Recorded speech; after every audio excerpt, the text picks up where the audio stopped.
서울 외곽의 한적한 언덕, 유서 깊은 채플에서 결혼식의 종소리가 울려 퍼졌다. 늦가을의 햇살은 스테인드 글라스 창문을 통과하며 식장을 금빛과 붉은빛으로 물들였고 공기는 축복과 기대감으로 가득 차 있었다. 모두가 이날을 동화 같은 결혼식이라 불렀다. 신랑 이준호는 서울대 병원에서도 손꼽히는 촉망받는 외과 의사였고 신부 한유리는 병원의 청소 용역 직원으로 일하던 필리핀계 이민자였다. 두 사람의 배경 차이는 현실적으로 큰 장벽이었으나 오늘만큼은 모두가 그들의 사랑 앞에서 고개를 끄덕였다. 이것은 단순한 사랑 이야기가 아니라 거대한 운명을 거스르는 듯한 숭고한 결합으로 보였다. 신부 한유리는 순백의 드레스 대신 소박하지만 단아한 한국 전통 혼례복인 한복을 입고 있었다.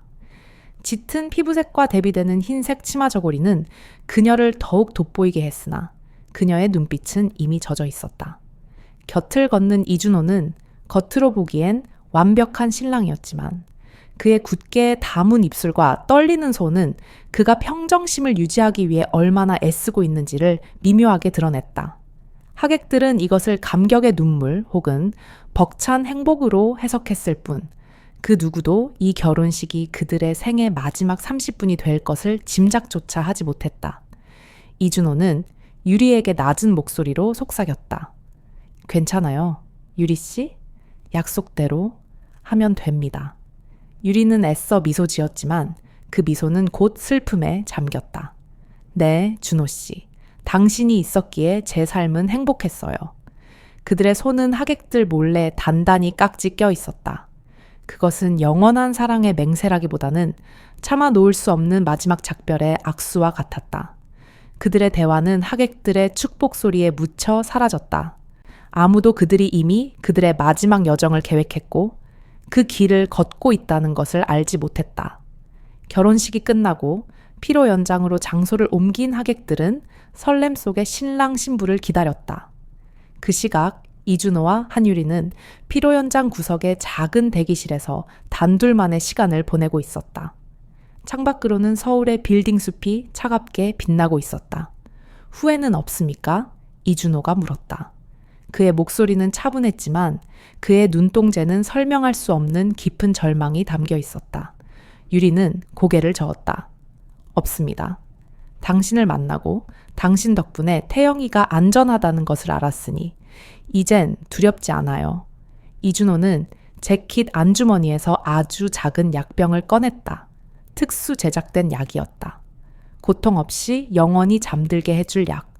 그는 두 알의 알약을 꺼내 한 알을 유리에게 건넸다.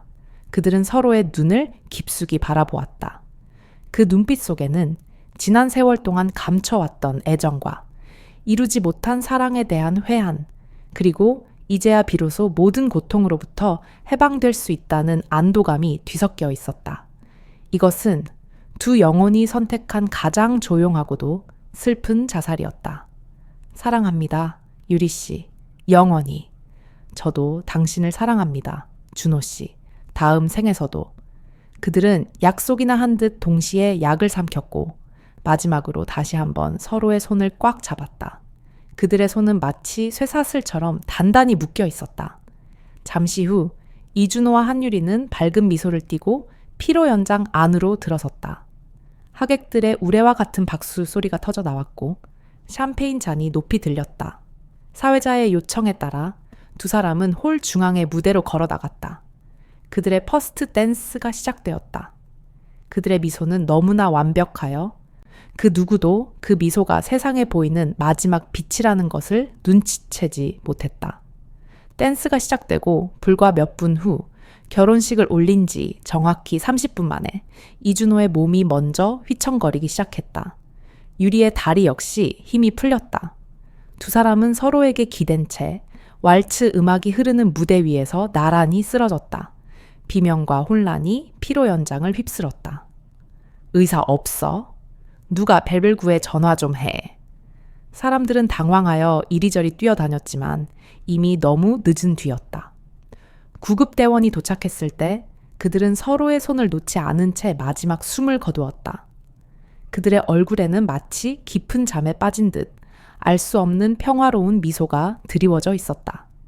경찰이 출동하고 곧 서울경찰청 강력계의 베테랑 형사 장혁이 현장에 도착했다. 장 형사는 늘 냉철했고 사건을 감정적으로 대하지 않으려 노력했지만 결혼식장에서 일어난 신혼부부의 의문의 죽음은 그에게도 충격이었다. 시신은 깔끔한 예복을 입고 있었고 그들의 손은 굳게 깍지 껴 있었다. 마치 스스로 선택한 여정임을 선언하는 듯이. 독극물에 의한 자살로 결론이 났지만 장 형사는 이 결론을 받아들일 수 없었다. 모든 것을 가진 이준호 박사와 새 삶을 시작하려 했던 한유리가 왜 하필 가장 축복받아야 할 순간에 이런 극단적인 선택을 했을까? 그들의 죽음 뒤에는 반드시 알려지지 않은 거대하고 비극적인 이유가 숨겨져 있을 터였다. 장 형사는 현장 구석에서 작은 약병 조각들을 발견했다.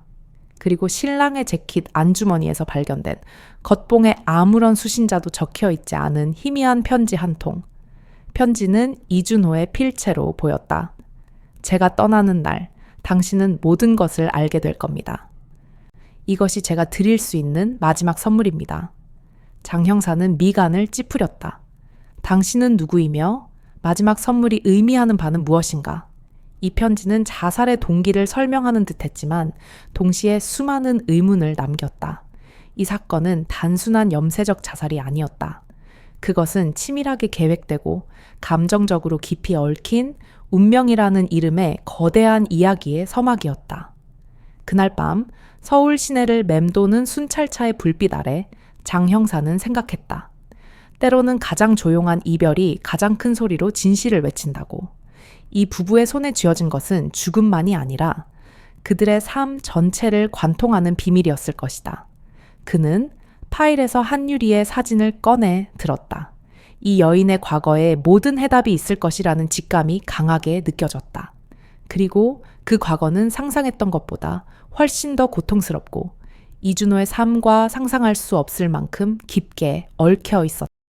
장례식장, 그리고 경찰서 강력계 사무실을 휘감았던 비극의 그림자는 이제 시간의 흐름을 거슬러 올라 죽음이 아닌 삶의 절정에 서 있던 한 남자의 내면 깊은 곳으로 침투해 들어간다. 이 모든 계획의 중심에는 서울의 의료계를 이끌던 빛나는 존재, 외과 의사 이준호가 있었다. 이준호는 겉으로 보기에 완벽함 그 자체였다. 명문 의대를 수석으로 졸업하고 서울대학교 병원 최연소 부교수로 임명된 그는 메스를 잡는 순간 냉철한 판단력과 예술가적인 정교함을 동시에 발휘하는 신의 손이라 불렸다. 그의 방은 한강이 내려다 보이는 고급 아파트에 자리했고 그의 병원 집무실은 늘 환자들로 북적였다. 그의 삶은 오직 생명을 구하는 데 헌신되어 있었으며 주변의 모든 이들은 그가 영원히 그 빛나는 자리에 머물 것이라 믿어 의심치 않았다. 그러나 그 화려한 겉모습 뒤에는 오직 자신만이 아는 차가운 현실이 숨겨져 있었다. 사건이 발생하기 8개월 전 그는 의학 컨퍼런스 참석차 독일 베를린을 방문했다.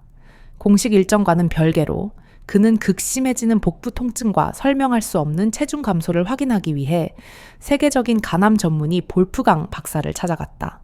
볼프강 박사의 병원, 창밖으로 베를린의 회색 하늘과 흩날리는 눈발이 보이던 그날, 이준호는 친구이자 의사로서의 볼프강 앞에서 환자의 자리에 앉았다. 결과는 냉정했다. 준호, 미안하네. 결과가 좋지 않아. 간암 사기, 이미 림프절과 주변 장기로 전이되었어.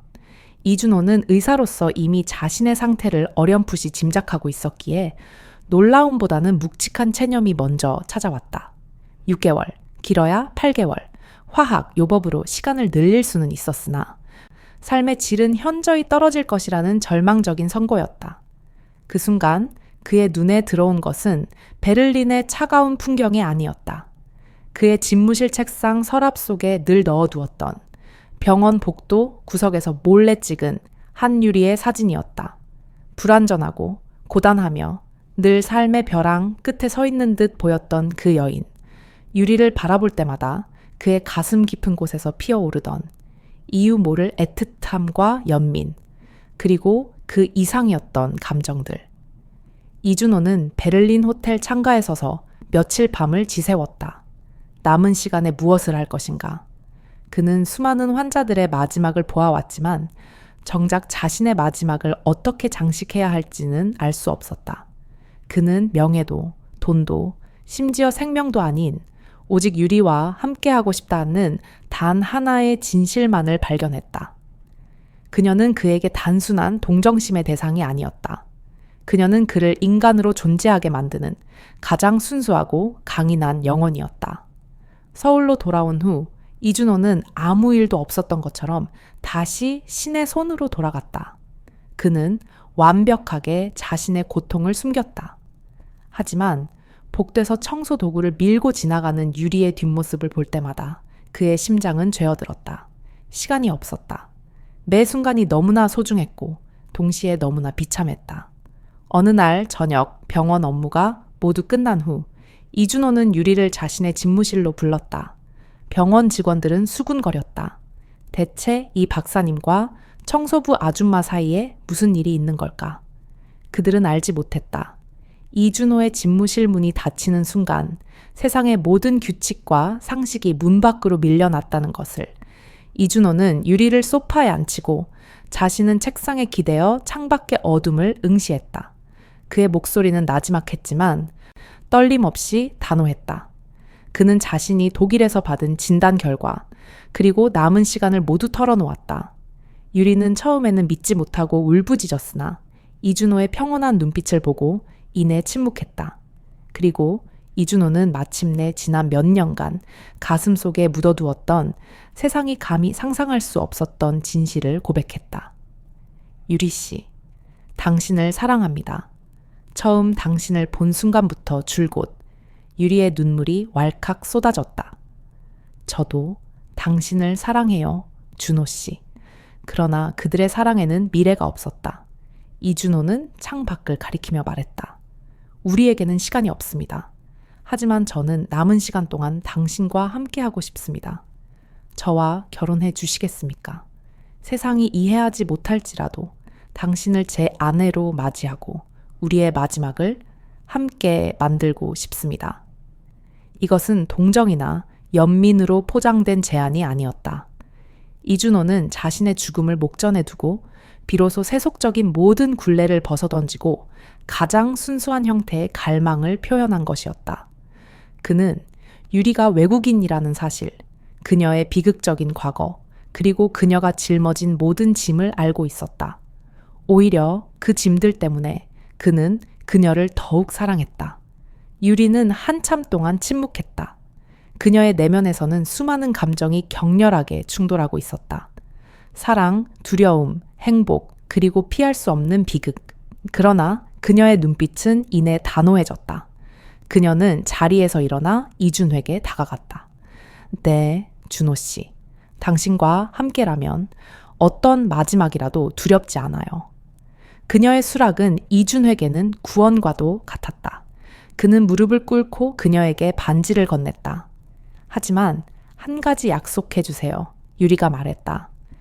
우리의 결혼 이유를 아무에게도 묻지 말아주세요.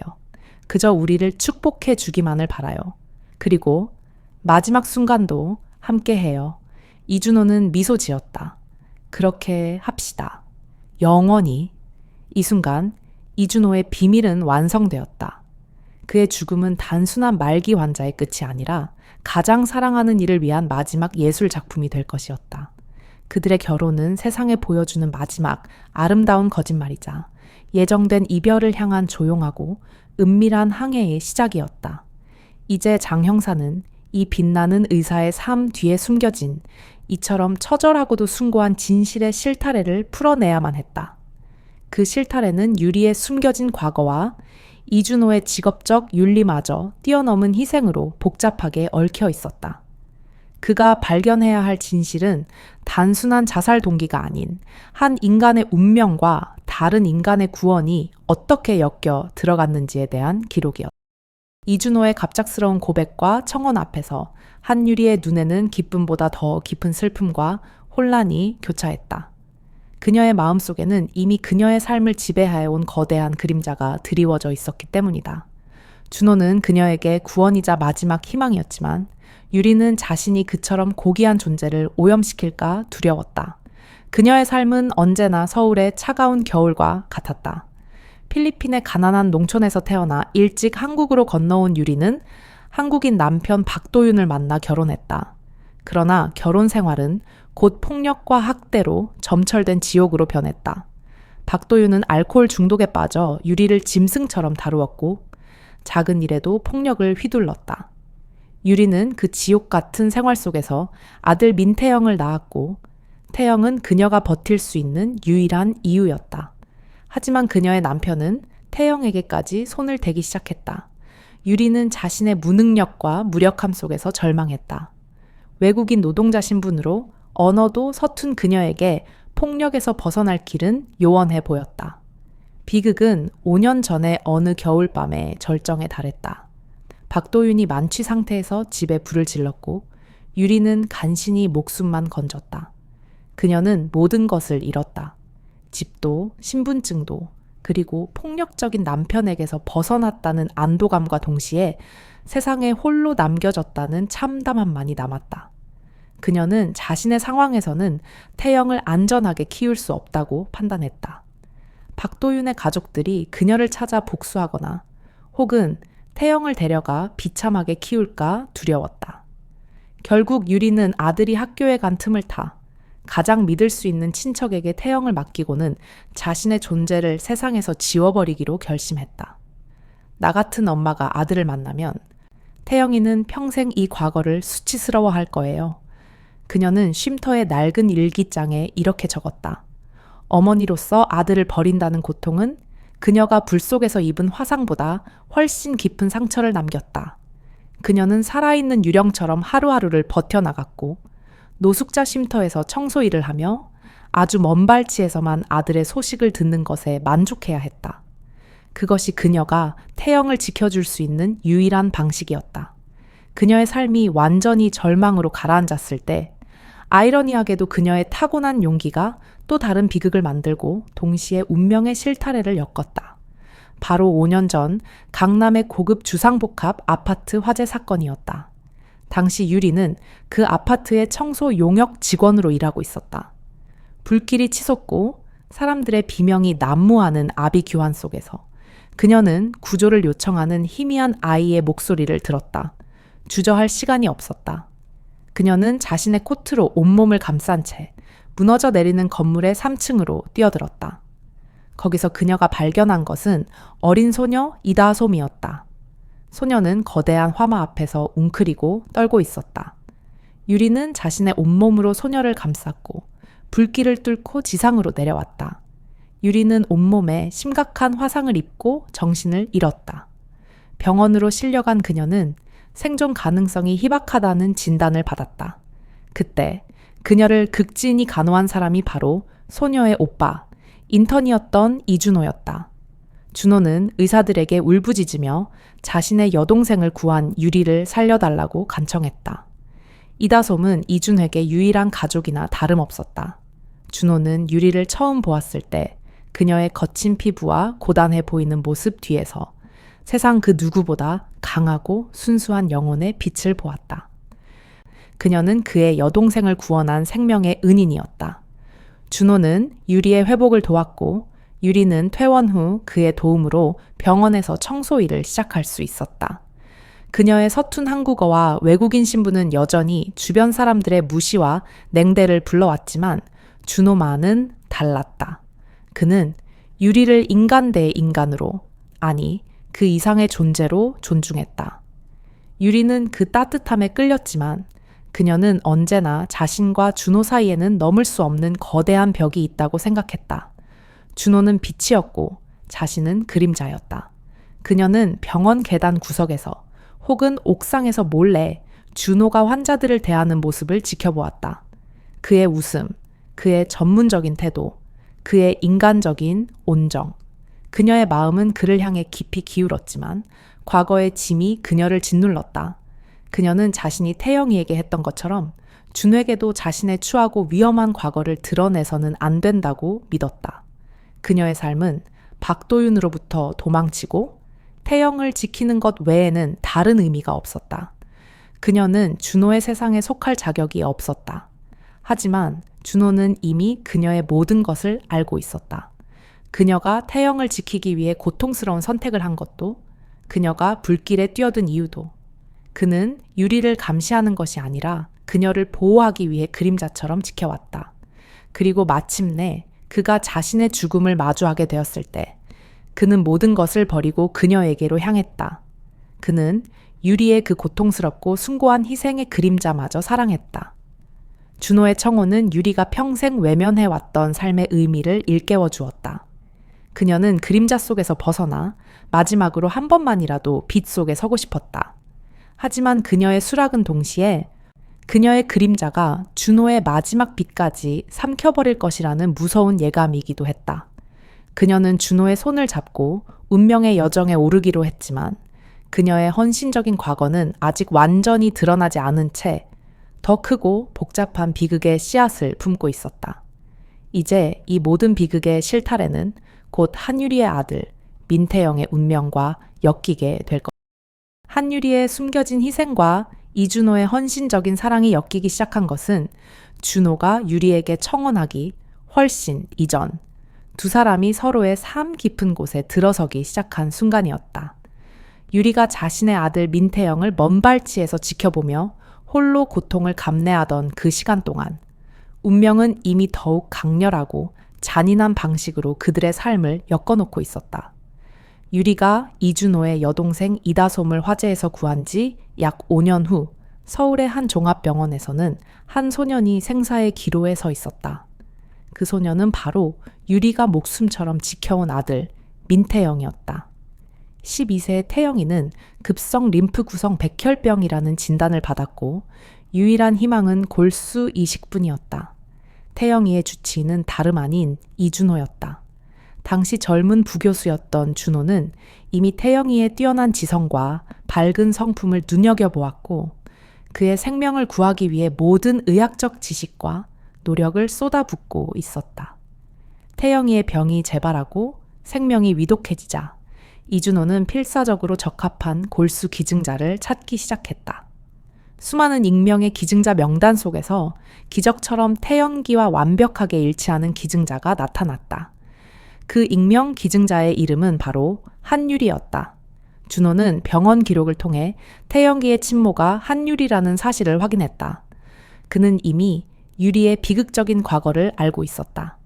남편 박도윤의 폭력, 화재, 그리고 아들을 안전하게 키우기 위해 신분을 숨기고 그림자처럼 살아가는 유리의 처절한 삶까지 그 모든 사실을 알고 있었기에 준호는 직감적으로 유리가 태영이에게 골수를 기증하면서도 자신의 존재를 아들에게 알리는 것을 극도로 거부할 것임을 알았다. 유리는 아들이 자신처럼 불행한 과거를 가진 어머니를 부끄러워할까 두려워했고 무엇보다도 박도윤의 가족이 혹시라도 유리를 찾아 태영기를 해칠까 염려했다.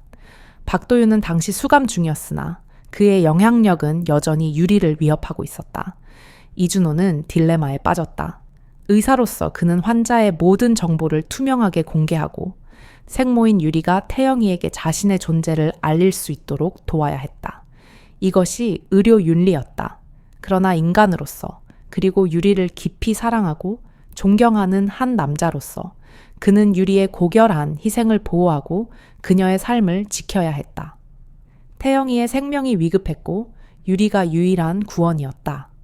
결국 이준호는 의료 윤리를 넘어 인간적인 구원의 길을 선택했다. 그는 병원 기록 보관소 깊숙한 곳에 들어가 유리가 태영이의 생모이며 골수 기증자라는 사실을 익명으로 처리했다. 그리고 그 기록 옆에 작은 메모를 추가했다. 기증자 한유리, 환자의 생모, 환자 측의 강력한 요청에 따라 익명 유지. 기록 변조의 모든 책임은 주치의 이준호가 진다. 이준호는 자신의 경력과 명예, 그리고 의사로서의 윤리적 책임 모두를 걸고 유리의 희생을 보호한 것이다. 그는 유리가 태영이를 2번 살린, 한 번은 생명으로, 한 번은 골수로, 영웅이라는 것을 알았지만 그 사실을 숨겼다. 유리는 태영기가 백혈병을 앓았다는 사실과 자신이 기증자였다는 사실조차 몰랐다. 그녀는 그저 주기적으로 헌혈을 하듯 병원에 갔고 그녀의 피가 태영이의 심장을 다시 뛰게 했다는 것을 알지 못했다. 이준호는 이 거대한 비밀을 홀로 감당하며 유리를 더욱 깊이 사랑하게 되었다. 그는 그녀의 순수함과 헌신적인 모성애 앞에서 자신의 삶이 얼마나 보잘것없는지 깨달았다. 유리는 그의 여동생 이다솜을 구했고 이제 그녀는 그의 환자이자 그의 연인 그리고 그의 모든 것이 될 운명을 가진 존재였다. 그 후 몇 년 동안 이준호는 병원에서 청소일을 하는 유리를 조용히 지켜보며 태영이의 성장을 그녀에게 간접적으로 알려주는 유일한 통로가 되어주었다. 유리가 아들의 의대 합격 소식을 듣고 기쁨의 눈물을 흘릴 때 준호는 비로소 자신이 이 거대한 비극 속에서 어떤 역할, 수호자이자 중재자를 하고 있는지 깨달았다. 이러한 숨겨진 운명의 실타래가 바로 이준호가 자신의 시한부 선고를 받았을 때 주저없이 유리를 선택한 이유였다. 그는 자신의 남은 시간이 짧다는 것을 알았기에 더 이상 유리가 그림자 속에서 고통받게 하고 싶지 않았다. 그는 그녀에게 세상이 줄 수 없는 가장 완전한 보호와 인정을 주고 싶었다. 그 결혼은 단지 사랑의 종착역이 아니라 이준호가 유리의 희생에 대해 비밀리에 지불한 마지막 보상이자 그들 두 사람의 짐을 함께 내려놓기 위한 최종적인 계약이었다. 장 형사가 결국 병원 기록 보관소 깊은 곳에서 이 익명 기증자의 파일을 발견했을 때 그는 비로소 이 부부의 죽음이 단순한 비극이 아닌 운명과 윤리 그리고 숭고한 모성애가 엮인 한 편의 장엄한 드라마였음을 깨닫게 될 것이다. 하지만 이 모든 사실보다도 더 충격적인 진실 하나가 두 사람의 죽음 속에 숨겨져 있었다. 바로 새로운 생명의 존재. 지하 기록 보관실에서 이준호의 엄청난 비밀, 희생적인 사랑과 의료 윤리를 넘어서는 기록 변조를 확인한 장혁 형사는 집으로 돌아가지 못했다. 그는 경찰서 강력계의 차가운 책상에 앉아 이준호와 한유리가 남긴 마지막 증거물들을 다시 한번 펼쳐보았다. 두 사람이 남긴 수많은 편지들은 봉투는 있었으나 수신인은 적혀 있지 않았다. 마치 누군가가 이 모든 비극의 전말을 발견해 주기를 바라는 듯이 그들의 이야기가 세상에 전해지기를 간절히 염원하는 듯했다. 장 형사는 먼저 이준호가 남긴 편지들을 읽었다. 모든 책임은 내게 있습니다. 당신에게 했던 일은 용서받을 수 없을지라도 이것이 내가 줄 수 있는 마지막 선물입니다. 이 문장은 태영이의 골수 이식기록 변조를 암시하는 듯했다. 이준호가 유리의 비밀을 지키고 그녀의 희생을 숭고하게 만든 행위. 하지만 유리가 남긴 편지에는 다른 종류의 절망과 헌신이 담겨 있었다. 준호 씨, 당신은 저의 천사였습니다. 이제 함께 가요. 더 이상 혼자가 아니에요. 이 말은 유리가 준호의 시한부 인생을 알고 그의 마지막을 동행하기로 했다는 사실을 확인시켜 주었다. 하지만 장 형사의 머릿속에는 여전히 풀리지 않는 의문이 남아 있었다. 아무리 사랑 때문이라지만 그들이 하필 결혼식 날을 마지막으로 선택해야 했을까? 그들의 죽음은 단순한 비극적인 로맨스가 아닌 무언가 절박하고 필사적인 탈출처럼 느껴졌다. 그때 장 형사의 휴대폰이 울렸다. 국립과학수사연구원 법의학부에서 온 전화였다. 장 형사님, 최종 부검 결과 나왔습니다. 사인은 독극물 중독에 의한 자살로 확실합니다. 이준호 박사가 복용한 것과 완전히 일치합니다. 장 형사는 예상했다는 듯 펜을 쥔 손에 힘을 주었다. 네, 그런데요. 수화기 너머에서 들려온 다음 말은 장 형사가 그동안 쌓아 올렸던 모든 논리와 가설을 한순간에 무너뜨렸다. 다만 한 가지 더 발견된 사실이 있습니다. 한유리 씨는 임신 초기였습니다. 약 8주 정도 되었더군요. 장 형사는 충격으로 들고 있던 펜을 떨어뜨릴 뻔했다. 임신, 새로운 생명, 그들의 삶이 끝나는 순간 그들의 몸속에서는 또 다른 삶이 막 움트고 있었다니. 이것은 비극을 넘어선 참혹함이었다. 이준호와 한유리는 이 사실을 알고 있었을까? 그들이 함께 죽음을 선택했을 때 이 작은 생명에 대해 알고 있었을까? 장 형사는 곧바로 유가족에게 발견된 증거물 중 결혼식 전날 밤에 작성된 것으로 보이는 이준호의 편지를 다시 찾아 펼쳤다. 그 편지에는 그의 고뇌가 담겨 있었다. 더 이상 피할 수 없습니다. 모든 것이 예정대로 진행될 것입니다. 다만 마지막으로 당신에게 고백할 것이 있습니다. 우리의 작은 천사와 함께 장 형사의 눈가가 뜨거워졌다. 그들은 알고 있었다. 유리는 알고 있었다. 그녀는 자신의 뱃속에 새로운 생명이 자라고 있다는 것을 알았음에도 스스로 그 생명을 포기하는 것을 선택했다. 이준호 역시 마찬가지였다. 그들의 선택은 단순한 사랑의 동반 자살이 아니라 새로운 생명까지도 포함하는 더 큰 절망으로부터의 해방이었다.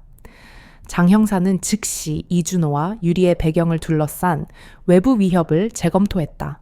그는 박도윤의 재소자 기록을 다시 검색했다.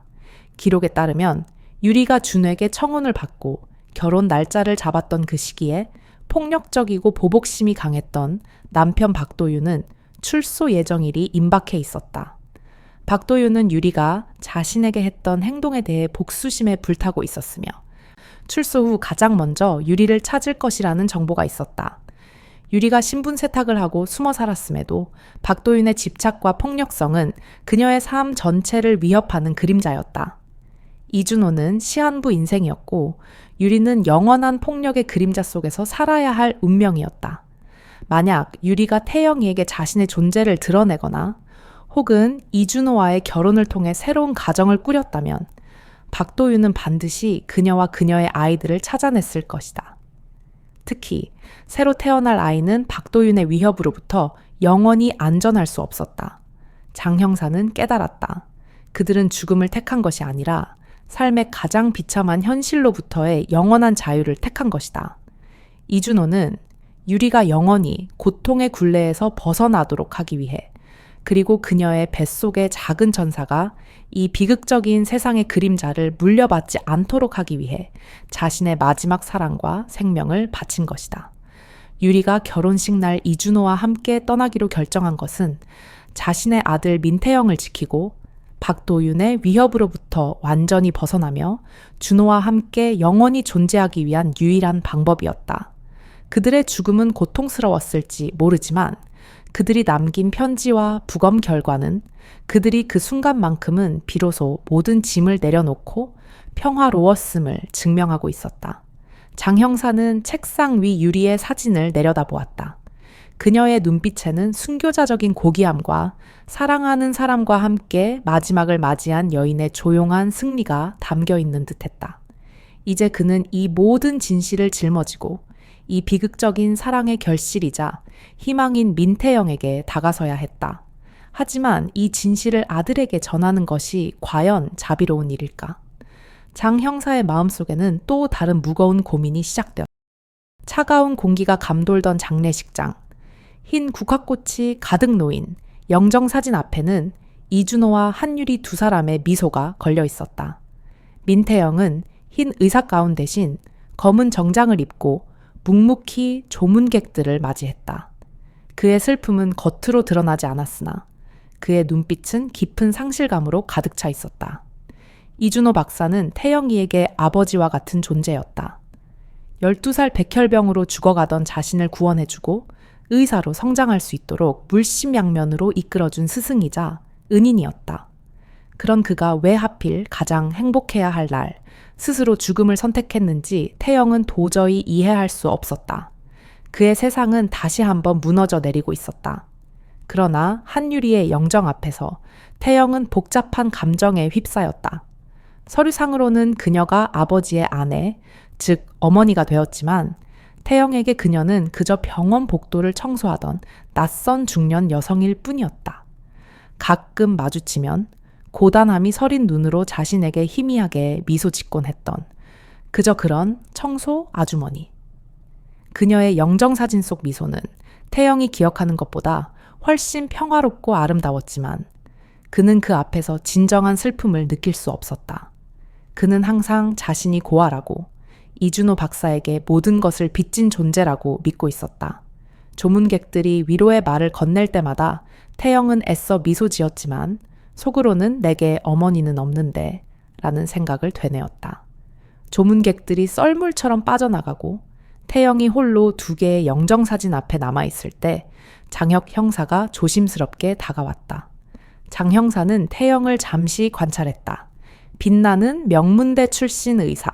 그러나 그의 얼굴에는 아직 알려지지 않은 비극의 그림자가 드리워 있었다.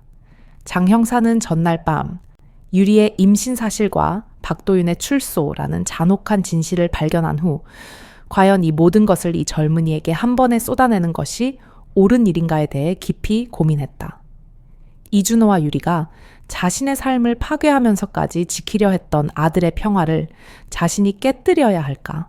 장 형사는 결국 침묵이 당장의 자비일 수도 있지만 진실이야말로 그들의 희생에 대한 유일한 증거라는 결론에 도달했다. 그러나 전달 방식은 달라야 했다. 그는 태영이 스스로 진실을 발견하고 그들의 사랑과 헌신을 이해하도록 해야 한다고 판단했다. 민태영 선생님, 장 형사가 나지막이 말했다. 태영은 고개를 들었다. 잠시 이야기 좀 할 수 있을까요?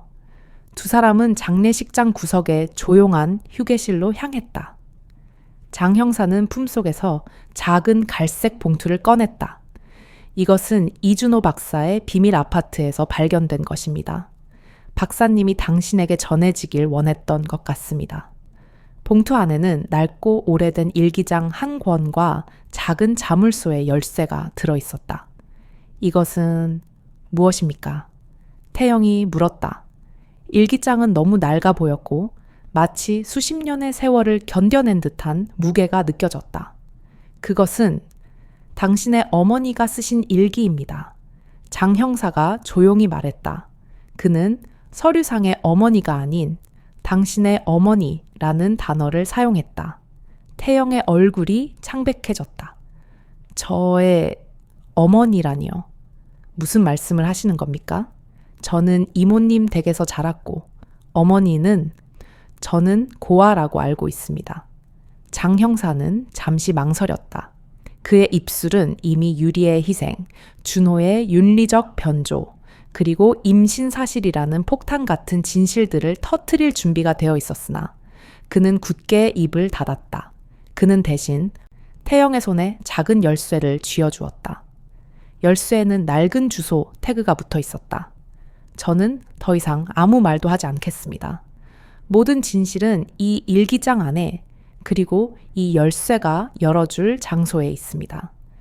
이준호 박사는 당신이 이 사실을 알게 될 때 큰 충격을 받을 것임을 알았고 당신이 스스로 준비가 되었을 때 진실을 마주하길 원했습니다. 태영은 혼란과 충격 속에서 일기장과 열쇠를 받아들었다. 그는 존경하던 스승이 남긴 유품과 어머니라고 불리는 낯선 여인의 기록 앞에서 완전히 길을 잃었다. 장 형사는 마지막으로 태영의 어깨를 가볍게 두드리고는 조용히 돌아섰다. 당신이 훌륭한 의사라는 것만 알고 있습니다. 집으로 돌아온 태영은 덜덜 떨리는 손으로 일기장을 펼쳤다. 낡은 종이에서 희미한 곰팡이 냄새가 났다. 첫 페이지에는 날짜가 쓰여 있었다. 20년 전, 바로 자신이 태어난 해였다. 오늘 나의 아들, 태영이가 태어났다. 세상에서 가장 소중한 아들, 그 작은 손가락이 나의 손을 잡았을 때 나는 이 세상 어떤 것과도 바꿀 수 없는 행복을 느꼈다. 바라건대 이 아이가 그의 분노를 누그러뜨려 주기를.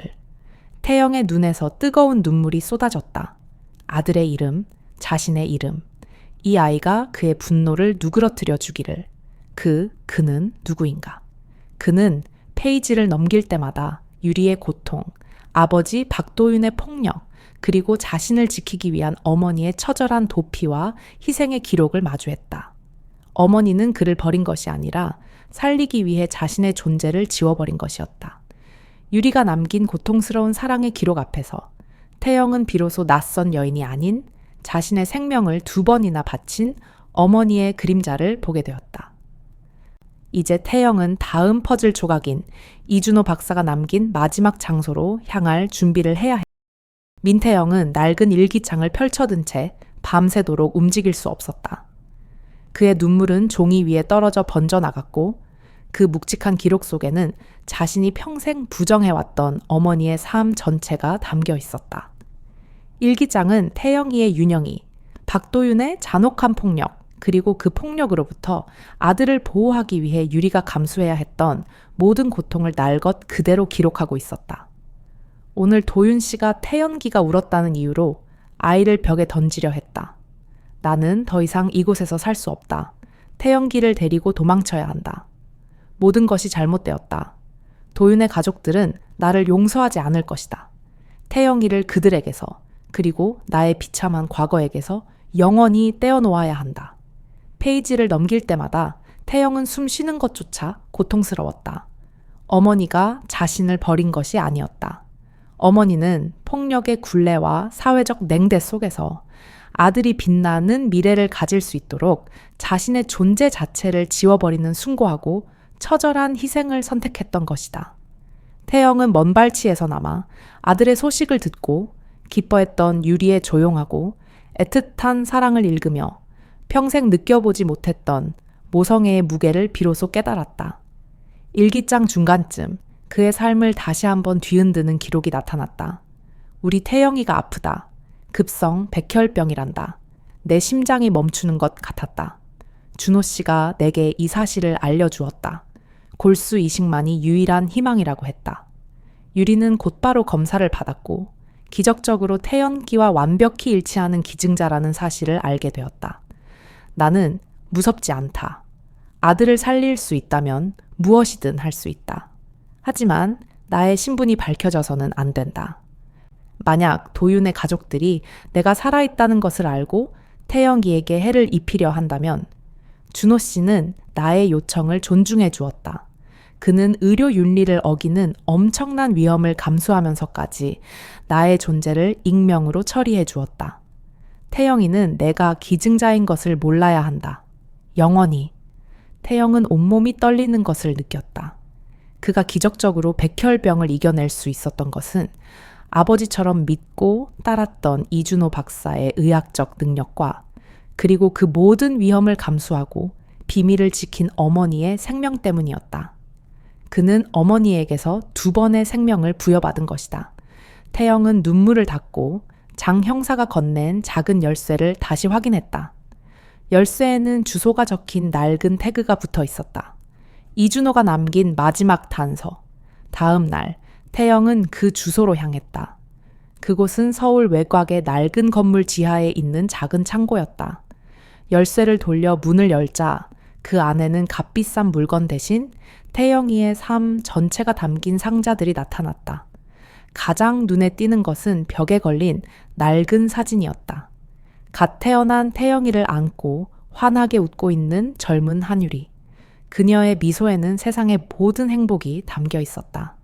벽에는 유리가 직접 쓴 메모가 붙어 있었다. 태영아, 네가 이 글을 읽는다면 엄마는 이미 세상에 없을 것이다.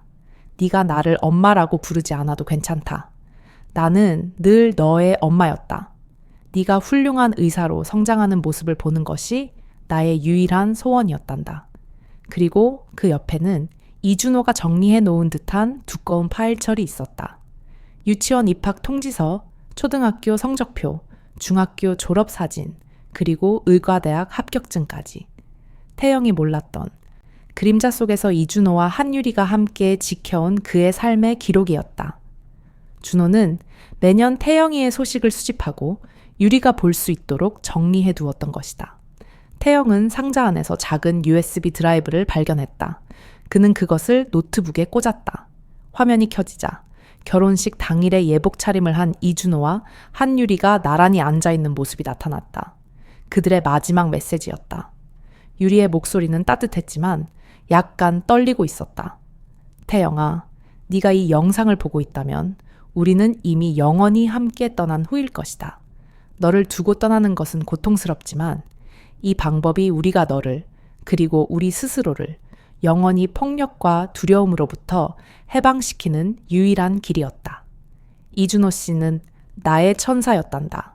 이준호가 유리의 손을 잡으며 말을 이었다. 태영아, 나는 당신의 어머니를 사랑했습니다. 그녀는 세상에서 가장 용감하고 숭고한 영혼입니다. 우리가 선택한 길을 이해하지 못할지라도 이것이 우리에게는 영원한 안식과 구원이었습니다. 기억하렴. 너는 결코 혼자가 아니었다. 그리고 내 혈관에는 어머니의 강인한 생명이, 내 심장에는 우리의 사랑이 흐르고 있음을. 영상은 그들이 서로를 마주보며 평화롭게 미소 짓는 모습으로 끝났다. 태영은 주저앉아 오열했다. 그의 눈물은 슬픔이 아니라 평생의 오해와 고통이 해소되는 이해와 헌신의 눈물이었다. 그는 이준호의 희생이 담긴 파일철과 어머니의 일기장을 껴안고 비로소 자신이 두 사람의 가장 숭고한 사랑의 결실이자 유사님을 깨달았다. 그의 다음 걸음은 이 엄청난 희생이 헛되지 않았음을 증명하는 것이어야 해. 비밀 창고의 묵직한 문이 닫히고 민태영은 일기장과 USB 드라이브를 품에 안은 채 다시 서울의 차가운 현실로 돌아왔다. 그의 삶은 더 이상 텅 빈 고아의 역사가 아니었다. 그것은 두 영혼의 처절한 희생과 숭고한 사랑으로 직조된 거대한 운명의 테피스트리였다. 태영은 이 모든 진실을 감당하기 위해 며칠 밤을 꼬박 세웠고 그들의 마지막 메시지를 수백 번 반복해서 들었다. 그의 마음속에는 슬픔과 충격뿐만 아니라 어머니와 스승에 대한 형언할 수 없는 감사와 긍지가 피어났다. 이제 태영에게 남은 마지막 임무는 그들이 남긴 또 다른 유산과 연결되는 것이었다. 장혁 형사는 준호의 비밀 파일 속에서 이준호가 직접 기록한 마지막 긴 편지를 발견했고 그 편지를 태영에게 전해주었다. 편지 속에는 유리가 자신의 여동생 이다솜을 구원한 진정한 역사가 담겨 있었다. 태영아, 네가 이 편지를 읽을 때쯤이면 모든 것을 알았을 것이다. 하지만 가장 중요한 진실이 하나 더 있다. 유리 씨와 나의 인연은 다솜이가 화재에서 구원받기 훨씬 이전에 시작되었다. 다솜이는 19년 전 백혈병 환자였고 기적처럼 그녀에게 필요한 희귀 혈액형의 익명 기증자가 나타났다. 그분이 바로 한유리 씨였다. 태영은 전율했다. 어머니는 이준호의 여동생을 2번이나 살렸던 것이다. 한 번은 생명으로, 한 번은 불길 속에서. 그들의 운명은 이준호가 태어난 순간부터, 아니, 유리가 한국 땅을 밟았던 그 순간부터 이미 정해져 있었던 것이다. 며칠 후 태영은 이준호의 장례식을 위해 미국에서 급히 귀국했던 이다솜을 만났다. 다솜은 오빠의 죽음에 깊이 슬퍼하고 있었고 특히 오빠의 아내였던 유리에 대한 미안함과 고마움을 동시에 느끼고 있었다. 그녀는 유리가 자신을 화재에서 구했음을 알고 있었지만 유리의 배경과 태영과의 연결, 고리는 전혀 알지 못했다. 두 사람은 서울대학교 병원의 한적한 카페에서 마주 앉았다. 태영은 다솜에게 준호가 남긴 편지의 일부와 유리의 일기장 내용 중 일부를 조심스럽게 전했다. 그들이 익명으로 숨긴 진실, 태영이의 백혈병과 유리의 골수 기증에 대한 사실까지. 다솜은 충격으로 말을 잇지 못했다. 그녀의 눈에서는 눈물이 쏟아졌다. 유리 씨가 저를 2번 살려주셨군요. 그리고 오빠를 마지막까지 지켜주셨어요. 제가 알고 있던 것보다 훨씬 더 숭고한 분이셨군요. 그녀는 울음을 터뜨리며 태영을 끌어안았다. 당신이 유리 씨의 아들이군요. 민태영 선생님. 네, 저는 어머니의 희생으로 살고 있습니다. 그들의 포옹은 단순한 위로를 넘어 두 가족의 영혼이 비로소 하나로 연결되는 운명적인 순간이었다. 다솜은 태영이 이준호의 스승으로서의 면모와 유리의 강인한 모성애를 모두 물려받았음을 보았다. 그녀는 태영에게서 오빠의 그림자를 그리고 자신을 구원한 은인의 영혼을 보았다.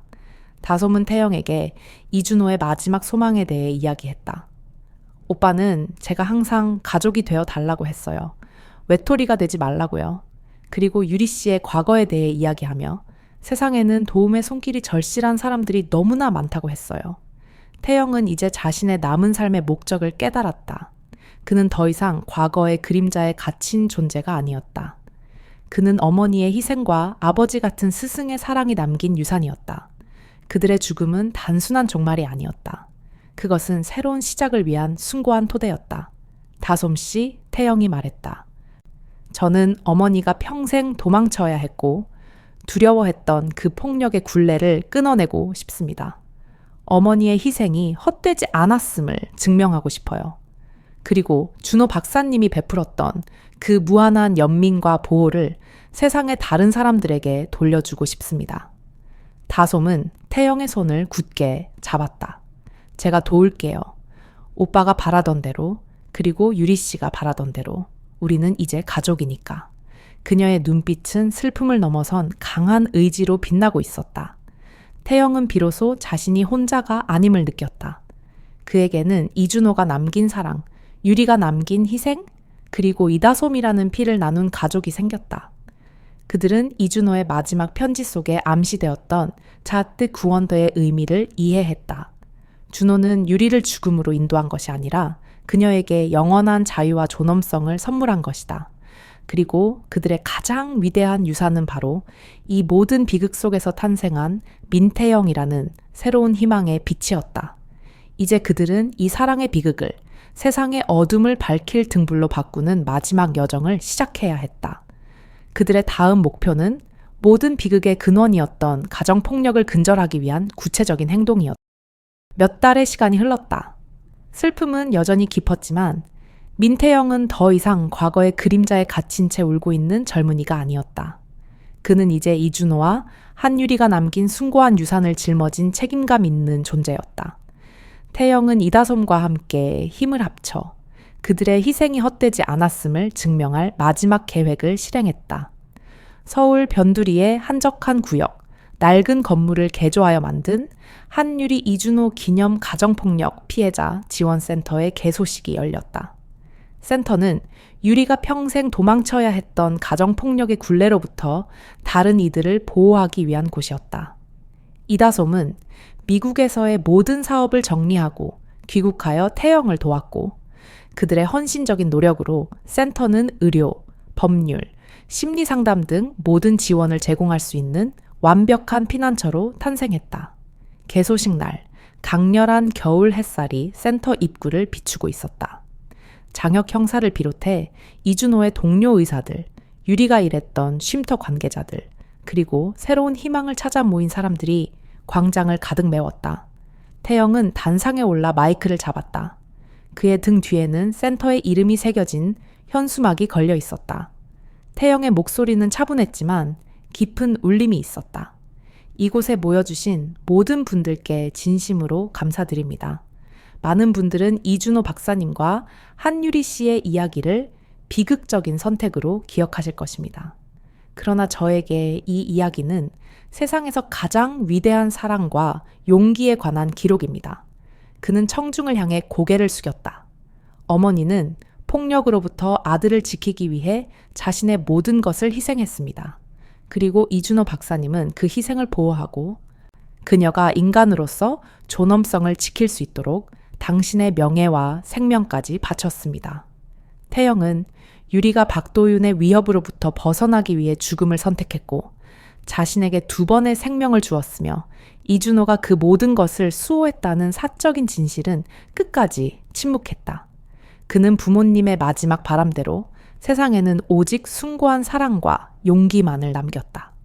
이 센터는 고통받는 모든 이들에게 한유리 씨처럼 용기를 선택할 수 있는 안전한 피난처를 제공할 것입니다. 그리고 이준호 박사님처럼 따뜻한 연민을 베풀 것입니다. 연설을 마친 후 태영은 조용히 발걸음을 돌려 이준호가 유리를 위해 준비했던 서울의 비밀스러운 장소, 작은 전통 한옥로 향했다. 그곳은 준호가 유리의 지친 영혼을 위로하고 함께 마지막 꿈을 키웠던 성격이었다.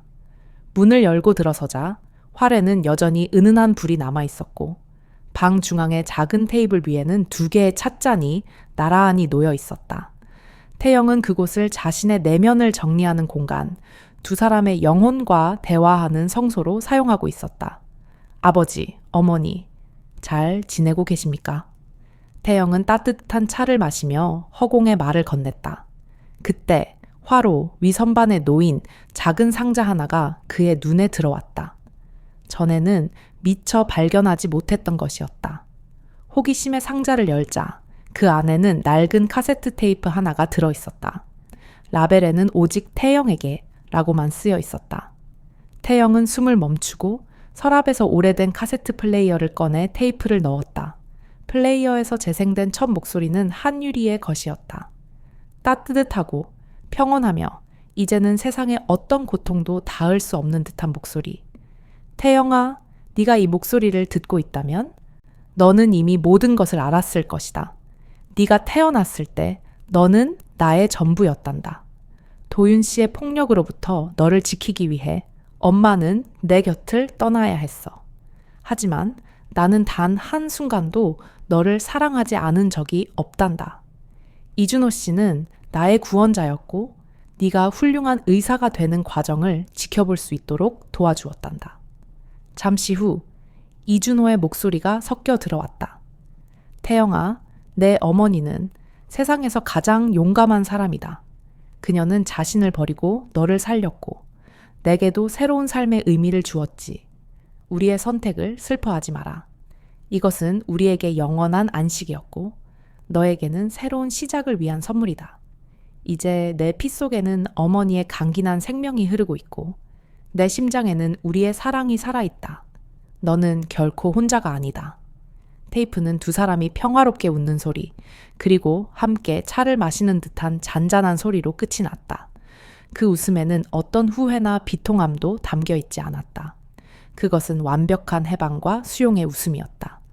태영은 눈을 감았다. 더 이상 눈물이 흐르지 않았다. 그의 마음은 마치 오랜 겨울 끝에 봄이 찾아온 것처럼 따뜻하고 평화로웠다. 그는 창밖으로 시선을 돌렸다. 밤하늘의 별들이 유난히 밝게 빛나고 있었다. 그는 조용히 그러나 단호하게 속삭였다. 어머니, 아버지, 저도 당신들을 사랑합니다. 태영은 자리에서 일어났다. 그는 이제 두 사람의 사랑이 남긴 유산을 짊어지고 세상 속으로 걸어 나갈 준비가 되어 있었다. 한유리와 이준호의 이야기는 비극적으로 끝났지만 그들의 사랑은 민태영이라는 희망을 통해 영원히 계속될 것이다. 어떤 사랑은 말이 필요 없으며 어떤 영혼은 떠나도 결코 사라지지 않는다. 그리고 그들의 침묵은 세상에서 가장 큰 목소리로 영원히 울려 퍼질 것이다.